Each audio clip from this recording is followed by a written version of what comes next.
এই দেখি দেখি দেখি কিন্তু যাবেন ইব্রাহিম হুজুর ছিল এখন দাঁড়িয়ে আছে বসলো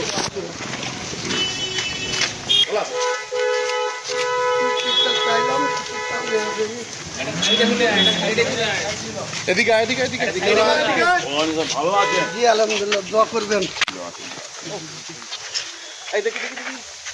ও ভাই এসছি আপনার 11টা 10-15 দুসারে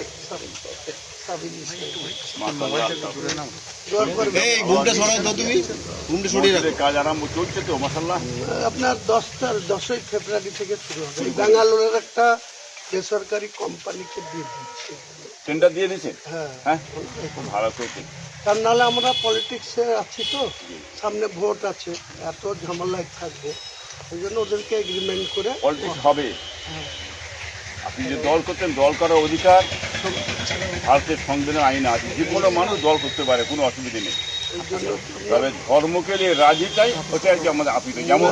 যেমন রাজ্য সরকার সামনে ধর্মকে থেকে ফুল দমে এই মমতা ব্যানার্জির দল বলে রাজনীতি করে বেরিয়ে চলে যাচ্ছে আর মুখে বলছে আমরা রাজনীতি করি সাধারণ মানুষের ট্যাক্সের টাকাই করছি আমরা তো আমাদের কমের টাকাই করছি এটা তো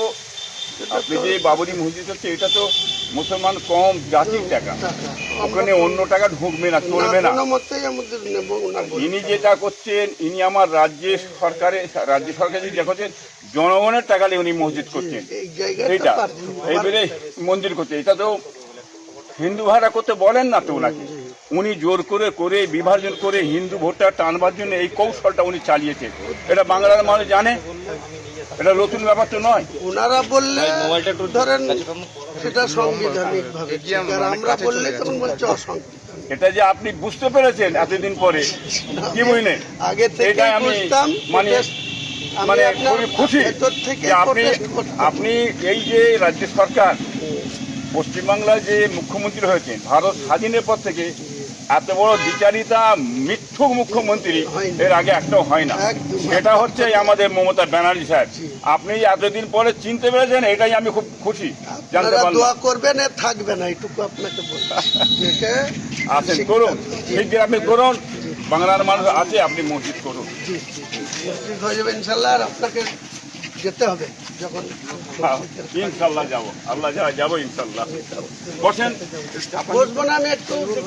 আব্বাস ভাইজানকে একবার দেখা করি তারপরে নামাজ পড়ে আবার আমি কলকাতায় 4টায় পৌঁছাতে হবে